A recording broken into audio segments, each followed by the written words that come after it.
Assalamualaikum warahmatullahi wabarakatuh. Selamat pagi. Kita kembali lagi dalam pembelajaran daring atau biasa disebut dengan istilah study from home, atau ada juga yang menyebut dengan istilah school from home, dalam rangka mengatasi penyebaran COVID-19 di Indonesia.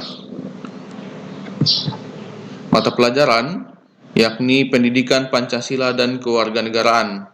Materi ini dikhususkan bagi adik-adik yang berada di kelas 10 akuntansi 1, 2, 3, dan 5, serta siswa-siswi di kelas 10 asisten keperawatan 3. Kompetensi dasar pada materi kali ini yakni menginterpretasi pentingnya wawasan Nusantara dalam konteks Negara Kesatuan Republik Indonesia. Kemudian mempresentasikan hasil interpretasi terkait pentingnya wawasan Nusantara dalam konteks Negara Kesatuan Republik Indonesia. Kita masuk pada materi kali ini bagian kedua. Bagian pertamanya sudah kita bahas minggu lalu. Bagian keduanya yakni hakikat wawasan Nusantara. Hakikat wawasan Nusantara adalah keutuhan Nusantara dalam pengertian cara pandang yang selalu utuh menyeluruh dalam lingkup Nusantara demi kepentingan nasional.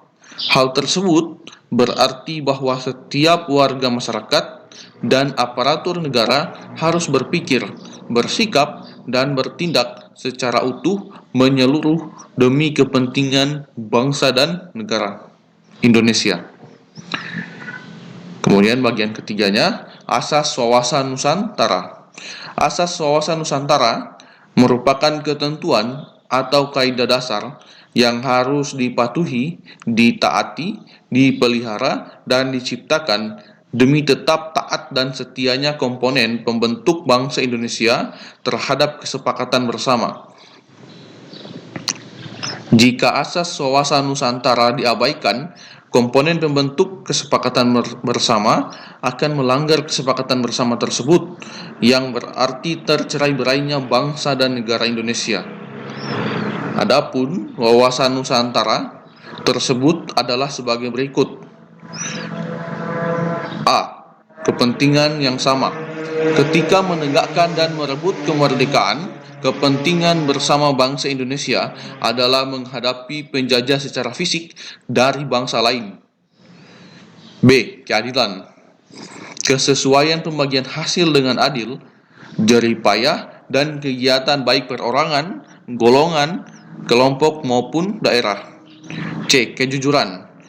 Keberanian berpikir, berkata, dan bertindak sesuai dengan realita serta ketentuan yang benar, biarpun realita atau ketentuan itu pahit dan kurang enak didengarnya. D. Solidaritas. Diperlukan kerjasama, mau memberi dan berkorban bagi orang lain, tanpa meninggalkan ciri dan karakter budaya masing-masing. Kemudian E. Kerjasama. Adanya koordinasi, saling pengertian yang didasarkan atas kesetaraan sehingga kerja kelompok baik kelompok kecil maupun besar dapat mencapai sinergi yang lebih baik. Bagian F, kesetiaan terhadap kesepakatan bersama untuk menjadi bangsa dan mendirikan negara Indonesia yang dimulai, dicetuskan, dan dirintis oleh Budi Utomo tahun 1908, kemudian Sumpah Pemuda tahun 1928, dan Proklamasi Kemerdekaan tahun 17 Agustus 1945. Nah, setelah membahas hakikat wawasan Nusantara, kemudian asas wawasan Nusantara, ditambah sebagian materi minggu lalu, maka tugas mandiri kalian yakni berikan contoh keberhasilan dan ketidakberhasilan pelaksanaan asas wawasan Nusantara saat ini, baik dalam masalah politik, hukum, ekonomi, maupun pertahanan dan keamanan. Nah, di sini coba dilihat.